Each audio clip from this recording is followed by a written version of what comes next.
Pieņemsim, ka procenti un decimāldaļas ir dvīņi, kuri maina savus apģērbus atkarībā no situācijas. Pārveidojot procentus par decimāldaļām vai otrādi, mēs vienkārši palīdzam tiem izvēlēties pareizo. Ģērbjam skaitļus procentu vai decimāldaļu apģērbā atkarībā no vajadzības. Ja tev ir procenti un tu vēlies tos pārveidot par decimāldaļām, seko šiem padomiem. Procentu zīme nozīmē no 100, tāpēc, lai iegūtu decimāldaļu, procentu skaitli jādala ar 100, piemēram, 20% pārveidošana par decimāldaļu izskatās šādi.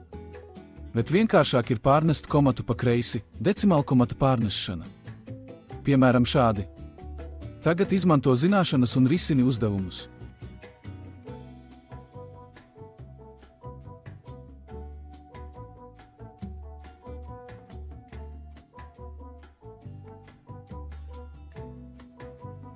Lai decimāldaļu pārveidotu par procentiem, to jāreizina ar 100.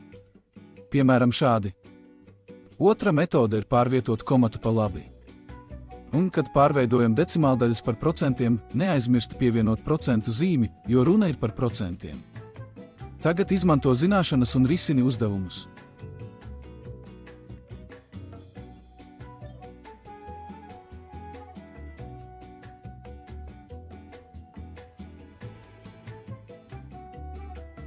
Malacis, šeit būs vēl daži uzdevumi. Bet esi uzmanīgs.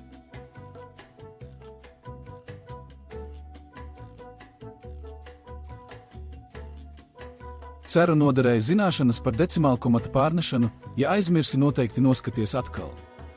Un šeit papildus darbiņš, patstāvīgi uzzini, ko kāds grib pateikt, kad apgalvo esmu gatavs uz 110%.